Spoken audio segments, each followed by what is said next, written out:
This is Jeff Lockridge with the Tennessean. I'm joined today by Nick Cole and Mike Organ as the Tennessean sports reporters here to give you an SEC men's basketball tournament edition of our little show. The men's event comes to the Bridgestone Arena for the first time since 2010. Expect to see a nice influx of fans as this week continues, and certainly Friday when the blue mist arrives, the streets of Broadway will be filled. Interesting tournament and much the talk surrounding this week about how open this field is and how 6-7 different teams have a legitimate shot at winning this tournament. A lot of it depends on the draw and who gets hot at the right time, but Florida, I don't know if you can call them the prohibited favorite, guys. They've lost 3 out of 6 coming in. They're the regular season champs, so they sort of have the target on their back, but certainly not an unbeatable team, not away from Gainesville, where they are virtually unbeatable this year. But as I mentioned, 3 losses in their last 6 games.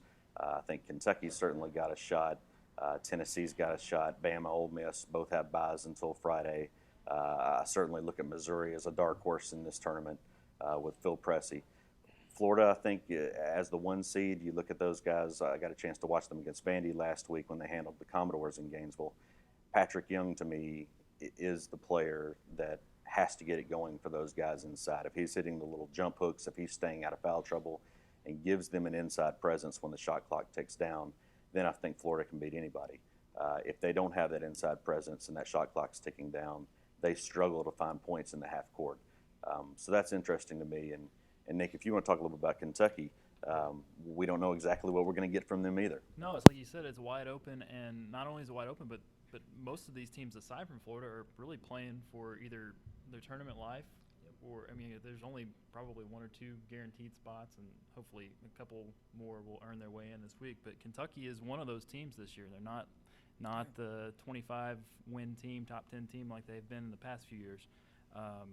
They're obviously led by Archie Goodwin. He's their scorer, and the guy from Clarksville, Alex Poitras, is another big contributor for them. Of course, recently he was quoted as saying he wasn't giving 100% effort. Yeah, Coach Cal wanted. Some interesting quotes that came out. I think it was Friday of last week, where Alex sort of echoed what Cal had been saying this year, that he wasn't necessarily giving 100% all the time in every game. And I don't know if that's something that he just thought Cal wanted to hear, so he repeated it, or if he actually believes that. But Kentucky's a much better team when he is going all out.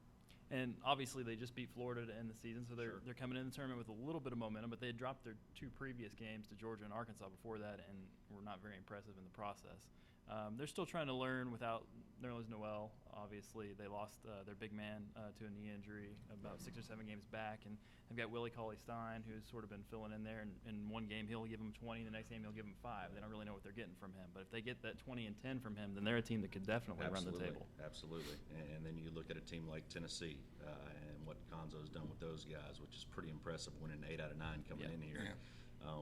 They're starting to look like the team we thought they would be at the beginning of the season when they had Maimon, or when they thought they were going to have Maimon. This is a team that is hot, and you look at the potential matchup on Friday with Alabama, which I think could be loads of fun because they matched up twice early in the season. This is going back to January, I think, when both their meetings were 2 games decided by a grand total of 4 points, and they split those meetings. Jordan McRae has become an all-SEC caliber player. And I just think that's a team that really intrigues me as this tournament gets started. We were talking about other potential quarterfinal matchups. You were pointing out to me that Ole Miss and Missouri would be a game that you really thought was interesting. Absolutely. I think that maybe is your best quarterfinal come Friday if it plays out when you talk about Marshall Henderson and Phil Pressey. When I watch Phil Pressey with Missouri guys, about 75% of the time, I think he's the best player in the conference. And the other 25% of the time, he's a train wreck. Right. The last 60 seconds of a game, it's almost self-destruction time. But the rest of the time, the guy's incredible, and the way he creates.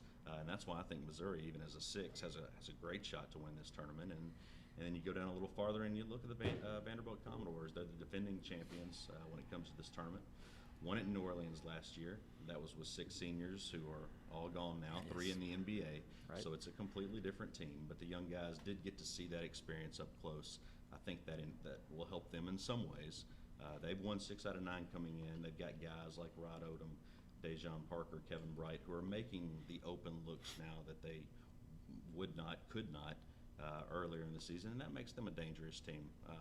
At least to beat Arkansas in the first round. When they get Kentucky on Friday, if they get past Arkansas, I'm not sure what they do with Kentucky. They've played them competitively twice. They have. So there's some intrigue there as well. I'm just looking forward to getting my first real exposure to the SEC this week because, and just hoping that with it being wide open, I think it's going to be a great tournament. It's got a lot to live up to following the OVC tournament, right. which also was in Nashville last week and was more than I think anybody expected, even though you went into that one with 4 different teams, Belmont, Murray State, Eastern Kentucky, and Tennessee State, all having a very good shot at winning that thing. Yep. And the top 2 seeds emerged, and what a game they put on in overtime on Saturday night. And if the SEC can be half as exciting, it's going to be a great tournament. Belmont came out of that tournament with the automatic bid to the NCAA, and will have its viewing party, a very familiar event that happens over at Curb Event Center. This will be the 6th time in the last 8 years. That'll be on Sunday when the SEC championship game is being played. A little bit after that, the folks over at Belmont will get together. It's open to fans also from 4 to 6 at Curb Event Center for their viewing party. The folks at MTSU aren't so fortunate to have already scheduled that after blowing the championship game against Florida International in the Sun Belt. They are firmly on the bubble. Don't know what's going to happen there. Yep. Should be interesting to watch this week, and stay tuned. You're going to see some good basketball here in Nashville.